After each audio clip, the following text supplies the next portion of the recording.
ঈদের সকালটা শুরু হয় ভালোবাসা আর আনন্দের ছোঁয়ায়। আজ দেখাচ্ছি ঈদের স্পেশাল মুরগির মাংস রান্না। চলুন শুরু করা যাক।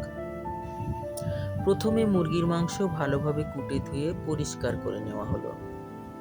প্রথমে মাংসের ভিতরে দেওয়া হলো লবণ, মুরগির মাংসের মশলা,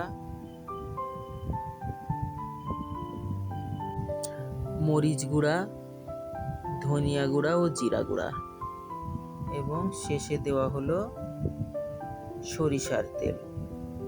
ভালোভাবে মাখিয়ে সমস্ত মশলাপাতি দিয়ে 1 ঘন্টার জন্য ঢেকে রাখা হলো।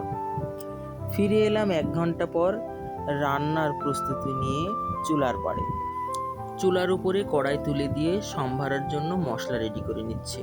মশলাতে আছে মৌরি, দারচিনি, এলাচ, লবঙ্গ, গোটা শুকনো মরিচ ও তেজপাতা। কড়াইয়ে তেল গরম হলে সমস্ত গোটা মশলাগুলো সম্ভারাতে দিয়ে দিলাম তেলের উপর। হালকা ভেজে নিয়ে ঘ্রাণ ছাড়লে দিয়ে নিলাম পেঁয়াজ, রসুন ও মরিচ কুচি। এগুলো হালকা ভেজে নিয়ে এবার দিয়ে দিলাম লবণ। মশলাটা ভাজতে ভাজতে একটু নরম হলে দেওয়া হলো কুড়ে রাখা আদা। আবারও একটু ভাজা হলে এবার মাখিয়ে রাখা মাংসটা মশলার উপর ঢেলে দেওয়া হলো। এবার ভালোভাবে কষিয়ে নেওয়ার পালা।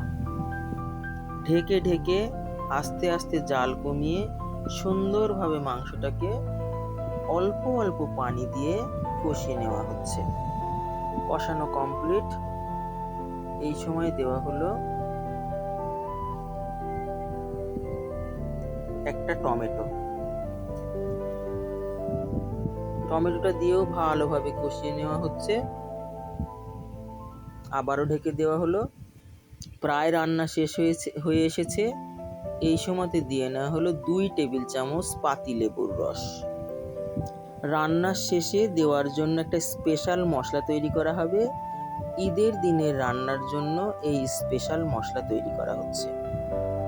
এই মশলাতে তেলের উপর দেওয়া হচ্ছে জিরা, গরম মশলা, শুকনা মরিচ, আদা ও রসুন, পেঁয়াজ। ভালোভাবে বেরেস্তা টাইপ করে ভেজে বেটে নেওয়া হলো। ব্যাস, রান্না শেষে মাংসের ভিতরে বেটে রাখা স্পেশাল মশলাটা দিয়ে ভালোভাবে নেড়ে চেড়ে রান্না কমপ্লিট।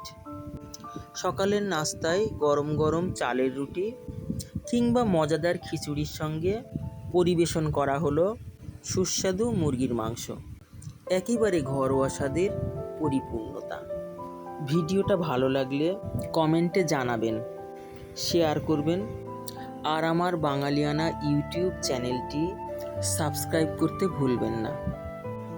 আজকের মতো এখানেই বিদায়। সবাই ভালো থাকবেন। আল্লাহ হাফেজ।